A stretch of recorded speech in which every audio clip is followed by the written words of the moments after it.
का दोस्तों आपका स्वागत है हमारे YouTube channel teaching exam overload पे। साथियों, आज सीटेट पेपर 2 में साइंस के अंतर्गत NCERT क्लास 7 के चैप्टर नंबर 6 को पढ़ेंगे, जंतु एवं पादप में परिवहन, जो कि इम्पॉर्टेंट सेशन है। यहाँ से पेपर में कई बार प्रश्न पूछे गए हैं। तो आज के सेशन को स्टार्ट करने के पहले एक छोटी सी रिक्वेस्ट है, हमारे चैनल को लाइक कीजिए, सब्सक्राइब कीजिए, ज़्यादा से ज़्यादा शेयर कीजिए। तो आज हम लोग NCERT क्लास 7 के साइंस के चैप्टर को पढ़ेंगे, जिसका नाम है जंतु एवं पादप में परिवहन। तो सभी जीवों को जीवित रहने के लिए भोजन, जल और ऑक्सीजन की आवश्यकता होती है। जंतुओं की कोशिका पोषण, परिवहन, उत्सर्जन में भूमिका निभाती है। तो सभी जीवों को जीवित रहने के लिए भोजन, जल और ऑक्सीजन की आवश्यकता होती है। जंतुओं की कोशिका पोषण, परिवहन, उत्सर्जन में भूमिका निभाती है। परिसंचरण तंत्र क्या होता है? तो हृदय और रक्त वाहिनियाँ संयुक्त रूप से हमारे शरीर का परिसंचरण तंत्र बनाती हैं। सभी छोटे छोटे जंतुओं के शरीर के भीतर ऑक्सीजन, भोजन, हार्मोन्स आदि पदार्थों को आवश्यकता अनुसार उपयुक्त अंगों में पहुंचाने के लिए एक सुविकसित परिसंचारी तंत्र होता है, जिसे परिसंचरण तंत्र या सर्कुलेटरी सिस्टम कहते हैं। तो परिसंचरण तंत्र वाहिनियों और नलियों के जाल द्वारा बना होता है। परिसंचारी तंत्र को दो भागों में विभाजित किया गया है, जिसे परिसंचरण तंत्र कहते हैं। परिसंचरण तंत्र वाहिनियों और नलियों के जाल द्वारा बना होता है। परिसंचारी तंत्र के दो भागों में विभाजित किया जा चुका है, रुधिर तंत्र और लासिका तंत्र। तो रक्त परिसंचरण तंत्र को शरीर का परिवहन तंत्र माना जाता है। यही तंत्र भोजन, ऑक्सीजन, पानी और दूसरे सभी जरूरी पदार्थों को ऊतक में कोशिकाओं तक पहुंचाने का और वहां के बेकार पदार्थ साथ में वापस लाने का कार्य करता है। इस तंत्र के अंतर्गत रक्त, हृदय एवं रक्त वाहिनियाँ होती हैं। तो परिसंचरण तंत्र का क्या कार्य होता है? हृदय और रक्त वाहिनियाँ संयुक्त रूप से हमारे शरीर का परिसंचरण तंत्र बनाती हैं।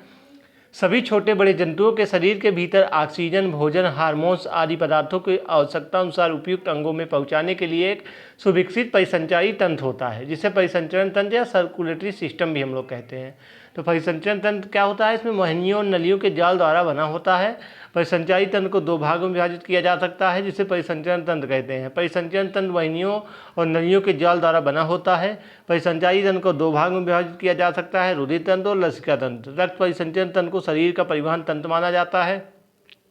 यही तंत्र भोजन, ऑक्सीजन, पानी और दूसरे सभी जरूरी पदार्थों को ऊतक में कोशिकाओं तक पहुंचाने का और वहां के बेकार पदार्थ साथ में वापस लाने का कार्य करते हैं। इसी तंत्र के अंतर्गत रक्त, हृदय एवं रक्त वाहिनियाँ होती हैं, जैसा कि आप लोग फिगर में देख भी रहे होंगे। चलिए हम लोग आगे बढ़ते हैं। रक्त क्या होता है? तो रक्त तरल पदार्थ है जो रक्त वाहिनियों से प्रभावित होता है। तो रक्त क्या है? रक्त एक तरल पदार्थ है जो रक्त वाहिनियों से प्रभावित होता है, जैसा कि फिगर में आप लोग देख भी रहेंगे। प्लाज्मा क्या होते हैं? रक्त एक तरल से बना है, जिसे प्लाज्मा कहते हैं। रक्त एक तरल से बना है, जिसे हम लोग प्लाज्मा कहते हैं। हीमोग्लोबिन क्या है? तो लाल रक्त की कोशिकाएं होती हैं, जिनमें एक लाल वर्णक होता है, जिसे हम लोग हीमोग्लोबिन कहते हैं। हीमोग्लोबिन के कारण ही रक्त का रंग लाल होता है। श्वेत रक्त कोशिकाएं क्या होती हैं? तो ये कोशिकाएं उन रोगाणुओं को नष्ट करती हैं जो हमारे शरीर में प्रवेश करती हैं। तो ये कोशिकाएं उन रोगाणुओं को नष्ट करती हैं जो हमारे शरीर में प्रवेश कर जाते हैं। आगे बढ़ते हैं। इन रक्त कोशिकाओं में हीमोग्लोबिन नहीं पाया जाता, इसलिए सफ़ेद या रंगहीन होते हैं। श्वेत रक्त कोशिकाएं या श्वेताणु या ल्यूकोसाइट शरीर की संक्रामक रोगों और बाह्य पदार्थों से रक्षा करने वाली प्रतिरक्षा प्रणाली की कोशिकाएं होती हैं। ल्यूकोसाइट 5 विभिन्न और विविध प्रकार की होती हैं, लेकिन इन सभी की उत्पत्ति उत्पादन अस्थिमज्जा की एक मल्टीपोटेंट या हीमेटोपोइएटिक स्टेम सेल से होता है। एक कोशिकाएं पूरे शरीर में पाई जाती हैं, जिसमें रक्त और लसिका प्रणाली शामिल होती हैं। मानव रक्त इन कोशिकाओं की संख्या प्रायः किसी रोग का सूचक होती हैं।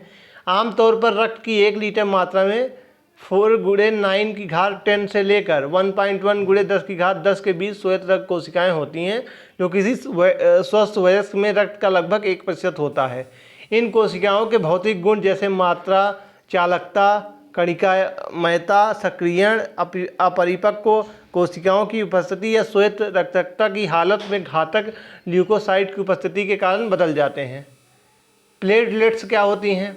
तो रक्त का थक्का बन जाता है, जिसमें अन्य प्रकार की कोशिकाओं की उपस्थिति के कारण प्लेटलेट खून का एक हिस्सा है जो खून को थक्का बनाने में मदद करता है। रक्त का एक भाग जो खून का थक्का बनाने में सहायक है। कोई चोट लगने पर होने वाले रक्तस्राव को ये रोकती हैं।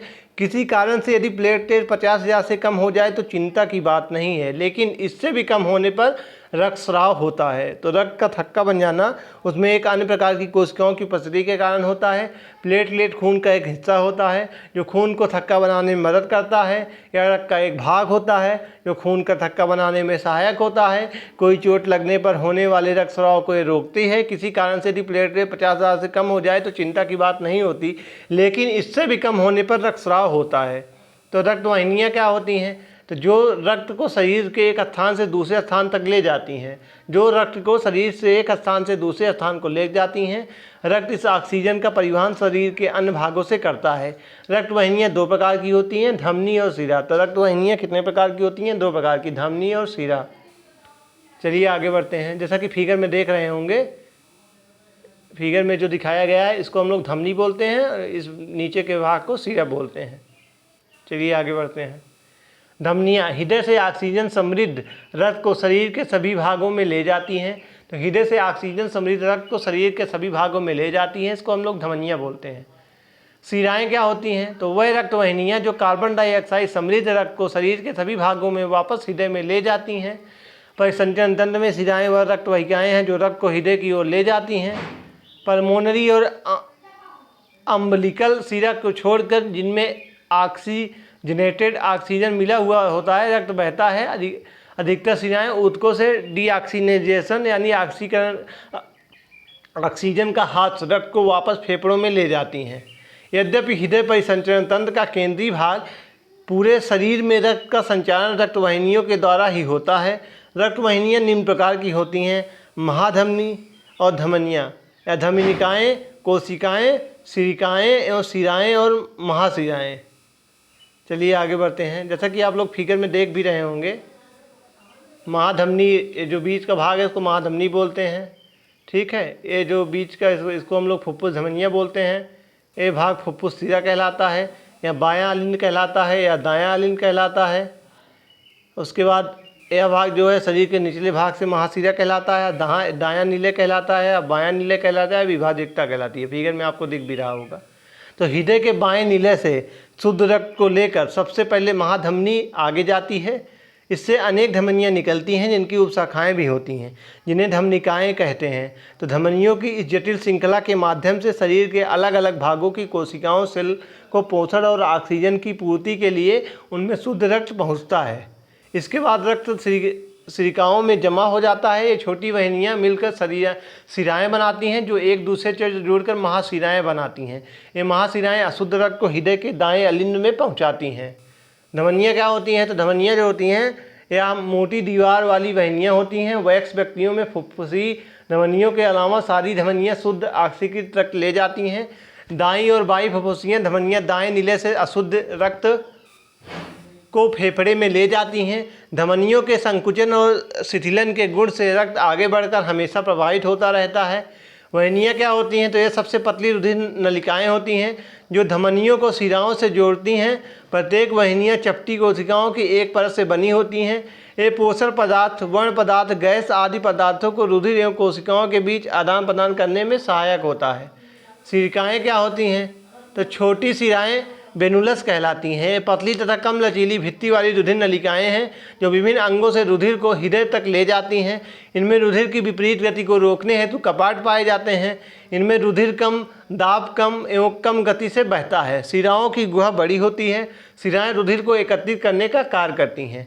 नाड़ी स्पंद क्या होता है? तो हृदय की धड़कन के कारण धमनियों में होने वाली हलचल को नाड़ी या नब्ज कहते हैं।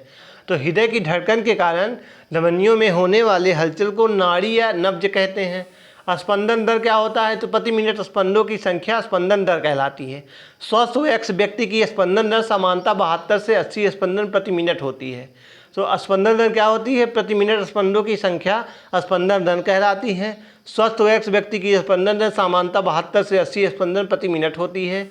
जो हृदय क्या होता है? जो रक्त द्वारा पदार्थों के परिवहन के लिए पंप के रूप में कार्य करता है या निरंतर धड़कता रहता है।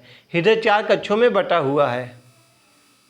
जैसा कि फिगर में आप लोग देख भी रहे होंगे, इसको हम लोग हृदय बोलते हैं। क्या बोलते हैं? हृदय बोलते हैं। चलिए आगे बढ़ते हैं। ऊपरी दो कक्ष अलिंद कहलाते हैं। हमारा हृदय हमारे शरीर के सबसे महत्वपूर्ण अंगों में से एक है। यह अंग हमारी परिसंचरण प्रणाली के बीच में स्थित है, जो धड़कते हुए शरीर के चारों ओर रक्त का प्रवाह करता है। रक्त शरीर में ऑक्सीजन और पोषक तत्व भेजता है और अवांछित कार्बन डाइऑक्साइड को अपशिष्ट पदार्थों को बाहर निकालता है। निचले दो कक्ष नीले कहलाते हैं। कक्षों के बीच का विभाजन। ये दीवार ऑक्सीजन समृद्ध रक्त व कार्बन डाइऑक्साइड से समृद्ध को परस्पर मिलने नहीं देते हैं। तो ये दीवारें जो होती हैं ऑक्सीजन समृद्ध रक्त और कार्बन डाइऑक्साइड के समृद्ध को परस्पर मिलने नहीं देती हैं। अब हम आगे बढ़ते हैं। हम लोग स्टेथोस्कोप क्या बोलता है, तो चिकित्सक द्वारा अपने हृदय स्पंदन को मापने के लिए नामक यंत्र का उपयोग करते हैं। इसे रक्त परिसंचरण की खोज विलियम हार्वे ने 1578 से 1657 ने किया था, यानी 1568 से लेकर 1657 के बीच में किया था विलियम हार्वे ने, जो कि फिगर में आपको दिख भी रहा होगा। डॉक्टर ने जो लेते हैं आपके हृदय की धड़कन चेक करते हैं, इसी को हम लोग बोलते हैं स्टेथोस्कोप बोलते हैं इसको। उत्सर्जन क्या होता है, सजीवों द्वारा कोशिकाओं में निर्मित होने वाले अपशिष्ट पदार्थों को बाहर निकालने के प्रक्रम को उत्सर्जन कहते हैं। उत्सर्जन में भाग लेने वाले सभी अंग मिलकर उत्सर्जन तंत्र बनता है। मानव उत्सर्जन तंत्र, तो रक्त में उपस्थित अपशिष्ट पदार्थों को शरीर से बाहर निकाला जाना चाहिए। वहीं रक्त को छानने की व्यवस्था की आवश्यकता होती है। यह व्यवस्था गुर्दों में उपस्थित रक्त कोशिकाओं द्वारा उपलब्ध की जाती है। उपयोगी पदार्थों को रक्त में पुनः अवशोषित कर लिया जाता है। जल में घुले हुए अपशिष्ट पदार्थ मूत्र के रूप में पृथक कर लिए जाते हैं।